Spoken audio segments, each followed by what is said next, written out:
33 minutes past the hour. Good morning to you. Troy Davis, a man convicted of killing a police officer, has been executed. He died by lethal injection in Georgia at 11:08 p.m. Eastern Time. Until the very end, Davis insisted he did not do it. Hundreds of thousands of people around the world believed him. His supporters included former President Jimmy Carter, Pope Benedict, the NAACP, and many celebrities and politicians. But all the attempts to save his life failed, including a last-minute appeal to the U.S. Supreme Court.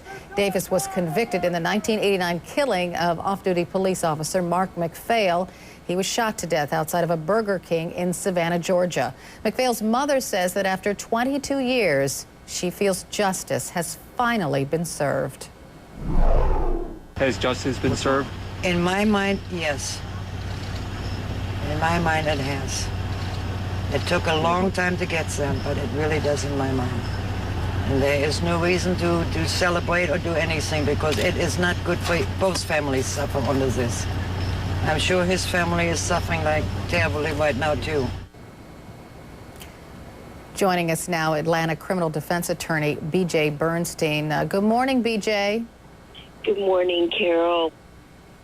This case galvanized people around the world.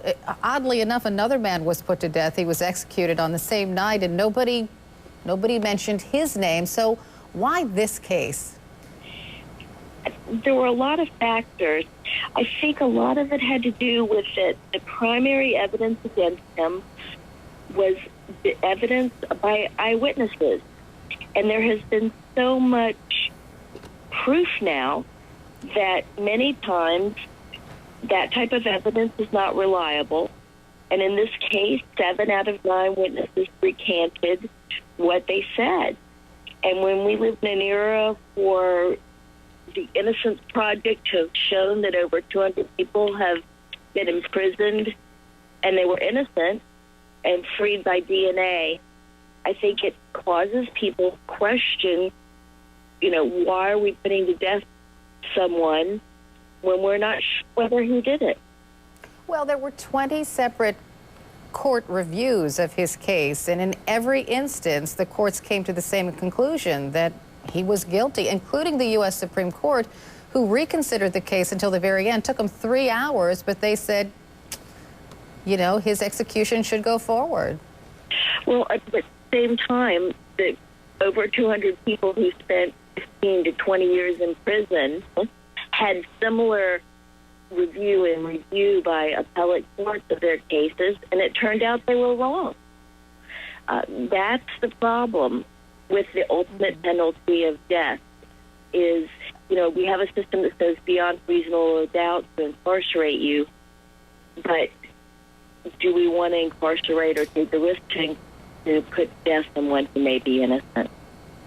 And I guess perhaps the ironic thing about this, there were all those protests and all this outcry, but probably nothing much will change as it applies to the death penalty. I'd like to think not, because I know what a lot of people are saying that, but there's just exposed a new generation to seeing and feeling and discussing this issue. And so, yes, maybe the hearts and minds of some other folks who went through that conversation. But social media, again, has raised the conversation in an age group that has never really considered it. And so it may not be immediate, but I think with time and continued conversation, this case actually could be a movement to re-examine a lot of factors in our criminal justice. B.J., thanks so much for waking up early. We appreciate it. B.J. Bernstein joining us this morning.